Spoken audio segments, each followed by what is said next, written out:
Welcome to In the Word, a study of the International Bible School lesson.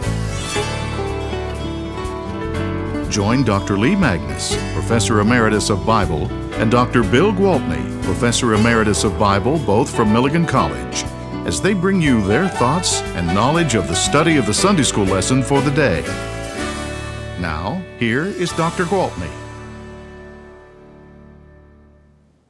Greetings and welcome to In the Word today. And we are so glad you could be with us. And I feel very happy and glad that I can be back with you. And again, Dr. Roberts is here, and we're going to finish up Daniel, whether we like it or not, or however it turns out or not. Yep. We do have chapters 10, 11, and 12 to consider today, where we have the most apocalyptic of everything in Daniel. Yes. Well, I don't know. I think all those creatures coming up out of the water, and the two-horned ram and the one-horned goat. That's pretty apocalyptic. Right. But this is the long vision, the longest vision, with which the book concludes. Mm-hmm. The writing concludes. A lot more detail in this part. And it really does, in fact, get down to the nitty-gritty of what is at stake here. And we have to remind ourselves that the book of Daniel consists of two parts that are very different from one another. The first 6 chapters are stories showing that God's people must remain faithful to God in spite of conflict, persecution, and even the threat of death. And we do know from the book of 2nd Maccabees that there were, at various times, and especially in one era that we're going to talk about more this morning, where the persecution was just brutal. But those 6 stories were an encouragement to people in a later time to realize if those 4 young men could be that faithful and with that much threat to their lives in the climate of Babylon, people in a later time and in later pressures can still be faithful too. Yes.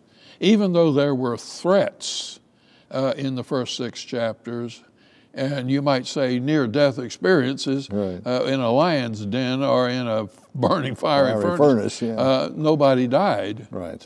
But when we get to this last part, we're going to see that it can erupt into persecution resulting in death. And we're going to find out there was a historical time that is being understood in the future here in the book of Daniel. And we need to talk about that just a little bit. Yeah. So how shall we proceed? Shall we proceed by doing the scripture first? Might be good just to set the scene for what the predictions are going to be. Right. The text, the printed text, starts at verse 10. But I think, could you read the first verse of chapter 10? Yes. In the 3rd year of Cyrus, king of Persia, a revelation was given to Daniel, who was called Belteshazzar. Its message was true, and it concerned a great war. The understanding of the message came to him in a vision. Okay, now let's stop there because we do have here a suggested date for this. Now, I guess the first year of Cyrus, king of Persia, would be the year that he conquered the city of Babylon. And that would be the year 539 BC. So we're talking here about just a couple of years after that. Now here is a changeover in everything in regard to what was going on in the Fertile Crescent, because Cyrus had swept down through Iraq, what's today Iraq, from the north toward the south, and defeating everyone in his path. And he comes to Babylon, but he finds in Babylon, see, he has wiped out another city on his way to Babylon. So his reputation precedes him, and he is seen as being, well, quite ruthless, to be sure. So now in Babylon itself, with Nabonidus, there had been a kind of religious reform that Nabonidus had pushed, and that was to elevate the moon god over the traditional god of Babylon, who was Marduk. Mm-hmm. And so Nabonidus was, they really talked about him, as being crazy, and he was not popular. he was the king who went nuts. Yeah. And so when he came back to Babylon, he came back to a city in uproar and very much against him. So when Cyrus comes south from having defeated other cities in the north, the city, the priests of Marduk simply opened the gates and let him in. I mean, he is welcomed with open arms, and we don't know what happened to Nabonidus, nor to Belshazzar, but they are not to be heard of ever again. Yeah. They're gone. But Cyrus, you were mentioning, was both Mede and Persian. Yes, he had one grandfather who was a Persian and one grandfather who was a Mede, both of them kings. And so through this one little baby boy, the Medes and the Persians were brought together. Yeah. And he had a really very wonderful spirit about him, politically and militarily speaking. We don't come here to destroy you. We come here to help you along, so long as you are cooperative. Yeah. And he's so famous because in that next year, the Edict of Cyrus was sending refugees back to their homelands. Right. And of course, at the end of the historical books in the Hebrew Bible, they're saying it was because he believed in Yahweh and saw that God was really God. But it was also a strategically sensible move for him to get all these dependent peoples back in their homeland to send him tax money. Not only that, to maintain peace is a whole lot more beneficial and less costly than having a war all the time. Right. Yeah. And he understood this. But I mean, he was a man of a very positive spirit anyway, it seems by nature. All right, so by the way, he allowed the Jews to start back to Jerusalem in 538. With a descendant of David as their leader. Right. Yeah. So, but at the time that he came in, they wouldn't know that was to come. No. There was a fearfulness of the change and the unknown. What's going to happen to us? Yeah. This guy has just wiped out a whole city, just north of us, not that far away. Is that going to happen to us? Yeah. And of course, he's coming from the area of what is modern day Iran into what's modern-day Iraq. Yeah. Those troubled areas and the question of relationships of people and so forth are still current today. So, but not only that, but he went right on through what is today Turkey and threatened the kingdoms out on the western end of Turkey, and then came back to Mesopotamia. And Iraq, and here he comes. Yeah. Of course, Babylon was in fact the goal for many a would-be conqueror. And so, what is he going to do? What's going to happen to us? And so, no wonder that Daniel fasts for 21 days. Right. And then he avoided any choice food or wine, no meat, and some have said it's in contrast to the first chapter where he was not eating any of that. It sounds like he normally would. Had he fallen off the wagon, or whether it was all kosher food that he would eat, but at any rate, he's fasting right now. Yeah, he's fasting. And that really activates heaven, you might say, to send a messenger to him and to deal with him and to encourage him. That's where our text And picks that's up where our printed text goes. at verse 10. Right. A hand touched me and sent me trembling on my hands and knees. He said, Daniel, you who are highly esteemed, consider carefully the words I am about to speak to you, and stand up, for I have now been sent to you. And when he said this to me, I stood up, trembling. Then he continued, Do not be afraid, Daniel. Since the first day that you set your mind to gain understanding and to humble yourself before your God, your words were heard, and I have come in response to them. But the prince of the Persian kingdom resisted me 21 days. Then Michael, one of the chief princes... By the way, who's the me? Is Daniel.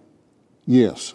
Well, the man, one speaking, the one Gabriel, who's coming to, the one coming. Gabriel speaking to him, right, is telling him he'd been resisted by the prince of the Persian kingdom. Right. Then Michael, one of the chief princes, came to help me because I was detained there with the king of Persia. Now I have come to explain to you what will happen to your people in the future, for the vision concerns a time yet to come. Let's stop there because this one statement guides everything that follows. This is a clarification of everything that continues to the end of the book. And what is it then that we have going on here, and what are we going to be looking at as we read further? We're looking at, from the perspective of someone who has just experienced the fall of Babylon into the hands of the Medo-Persian Cyrus the Great, and the possible threat that might offer. But there is something out there in the future that is far more, shall we say, threatening. Yeah. And what Daniel and the people who are living with him are aware of on the surface of history, the angel, the messenger, is saying that's not the whole picture. There are princes or angels of these nations, and God is really involved in what's going on, and you've got to wait and see what God is going to do. Isn't it interesting that members of the heavenly court each country has its own protecting angel, or so to speak, and who is the one for Israel? Well, it seems like there's more than one, but we have heard from Gabriel, and now we're going to hear from Michael. And Michael is generally heard from in the context of moving into battle or war and contention with enemies. The name Michael is a very interesting name. It means, who is like God? It's a rhetorical question, and what it really is saying, there is no God like our God. There is no God other than our God. Who is like God? Now, Gabriel, on the other hand, simply means a man of God. The first part is man, and El, of course, is a word for God. Who is, here we have a man of God. And in fact, this angel that appears and talks with him is sometimes referred to in the book as a man. Yes, appeared like a man. Yeah. But a man in the sense of an individual. And so Gabriel sort of is like an individual entity, person with personality, who shows up and delivers a message. Michael is the protecting angel. Right. Yeah. Okay. Yeah. So now we know that what's going to come next throughout chapters 10, 11, and 12 is going to be the description of what is yet to happen. To your people, what will happen to your people in the future. Right. Yeah. Picking up at verse 15. While he was saying this to me, I bowed with my face toward the ground and was speechless. Then one who looked like a man touched my lips, and I opened my mouth and began to speak. Is this Gabriel? It might be. Apparently, yeah. I said to the one standing before me, I am overcome with anguish because of the vision, my Lord, and I am helpless. Okay, let's stop here. Helpless and weak. Why is he in anguish because of the vision? What is there about He this hasn't. vision? He hasn't actually He hasn't heard the details yet. You know, we haven't heard the details of it, but it must be something that is earth-shaking, and it is upsetting. Yeah. So upsetting to him that he fasts. And by the way, fasting, normal fasting in those days, and even among Muslims today, is a fast whereas you go without food or drink during daylight hours, and then you recuperate from that after dark. And that most Jewish fasts are of that nature too. And there are, I don't know, dozens of Jewish fasts that you can choose to participate in or not to participate in. Okay. So it is whatever the content of the vision is, we haven't heard so far, but we know that it's upsetting. Extremely upsetting. Yeah. Okay. He goes on in verse 17, how can I, your servant, talk with you, my Lord? My strength is gone and I can hardly breathe. Again, the one who looked like a man touched me and gave me strength. Do not be afraid, O man highly esteemed, he said. Peace. Be strong now, be strong. When he spoke to me, I was strengthened and said, speak, my Lord, since you have given me strength. Okay. What a place to stop. Yeah. Of course, you can't put any more in here because you can't carry the text on forever and ever. The next two chapters, and they're lengthy, chapter 11 is quite lengthy, are really the vision. Well, it wouldn't hurt us to read a little bit something after where we stopped here. We stopped at verse 19. Look, how about reading 20 and 21? Okay, through the end of the chapter. Yeah. So he said, do you know why I have come to you? Soon I will return to fight against the prince of Persia, and when I go, the prince of Greece will come. But first I will tell you what is written in the book of truth. No one supports me against them except Michael, your prince. And going on, and in the first year of Darius the Mede, I took my stand to support and protect him. Okay. All right. Now, this is very interesting because all of a sudden now we have reference to both Persia and Greece.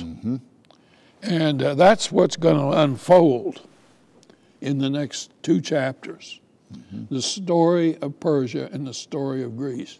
But leading up to a focus that really zeroes in on Israel, on Judah. Well, yes, on those who are suffering. And so where is the suffering going on among Jews? I would say both in two arenas. In Iraq, where the exiles have been taken and have lived. I mentioned the household of Marashu last time, who had settled in and had become rich, but that wasn't true for everyone. So, and the other arena, of course, is in what we call the Holy Land, in and around Jerusalem. Referred to as a beautiful land. The beautiful land, yeah, right. We'll find that. And so in those two arenas, then we have to worry about Persia and Greece. And then what comes after? Yeah, well, yeah, and what's going to happen during that era, the Persian era. Now, what is the Persian era? Well, Cyrus became king of the Persians and the Medes in 550. He conquered Babylon in 539. He was followed by his son and by others of his family until came Alexander the Great, who has appeared in here earlier with the one-horned goat. and he comes and conquers the entire West, East rather, sorry. From the West, yeah. From the West, and all the way to India, and that's his empire. He dies, unfortunately, in what was it, about 320 or 323, 330 or so, yeah. somewhere in that range, and in Babylon, where he had set up his headquarters. He chose a bad place. It was not good climate, and one wonders whether the fever got him or something, bad water, cholera or something got him. But anyway, then his empire was divided eventually into 4 districts.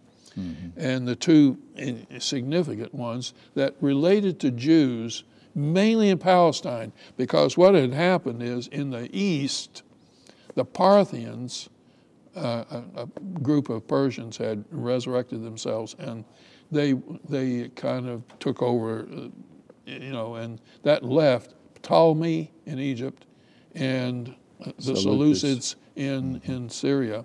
So you got 2 and then this is the whole story of the break, starting here once we get to Greece. The king of the north is the Syrians, the Greeks there. The kings of the south are the kings of the Ptolemy line in Egypt. Right. And they fight one another. And if you go over to chapter 11, verse 20 and following, here we get one particular king specifically, Antiochus IV, known as Epiphanes. You know what Epiphanes means? The magnificent. God, well, in a way of speaking, God in flesh. Yeah. He was considered himself a god. Yeah. And what he did to the Jewish people is what is being dealt with here. It's almost as talking about the kingdom of the north, kingdom of the south, the Syrians, Egyptians, which are really the Greek or Hellenistic peoples in Syria and in Egypt. It's almost like Israel was a ping pong table, and they were battling back and forth across Israel. Well, the line, it's like you move the little net. Right. It's moving. Right. Who's controlling it? Yeah. To start off with, they were under the Ptolemies, who were very gentle. And then all of a sudden, under Antiochus the Great, the third. The third, yeah. And then the net moved the other direction. And they fell under the very aggressive Greeks of the north. Yeah. And then came Antiochus IV, Antiochus Epiphanes. And his desired name was Antiochus Epiphanes, magnificent, but the people of the land, like we understand, called him Antiochus Epimanes, the maniac. Yeah. Because he was, the nut. He had plenty of ego, but not a lot of sense. Well, this is where then brutality broke out in that's where the books in the Apocrypha, the historical books in the Apocrypha, give us a whole lot of perspective on how bad that was. First Maccabees tells us, describes everything in great detail. It's a very long treatise on what happened during that era and afterwards. Then Second Maccabees does similarly in that it describes some of the punishment and suffering that Epiphanes placed upon Jews. He tried to wipe out Judaism. Essentially. It was an extermination effort. It was. I mean, it was ethnic cleansing of sorts. Yeah. It really religious. Get rid of this stupid religion of these people. These Jews are trying to practice. They're interfering with our Hellenizing program.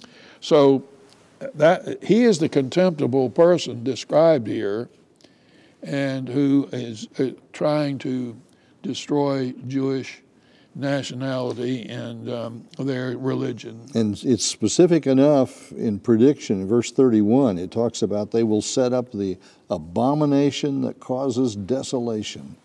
Right. And now, what is that? Well, in 164, Antiochus Epiphanes took over the temple, brought up an altar to Zeus, and sacrificed a pig. On the altar. On the altar in the temple. Yeah. Which was the ultimate desolation of sacrilege. Set up all sorts of images in the in that holy area to the Jews. The abomination of desolation. And that's what it was called. Yeah. And he's called the contemptible, abominable person. Yeah. And so what we have here then is the setting of the book of Daniel. Daniel is here having come through one crisis when Cyrus took over Babylon, and he is now looking, he's given the power, the text says, to look ahead to the future and see what lies ahead for the Jewish people and how horrible it's going to be.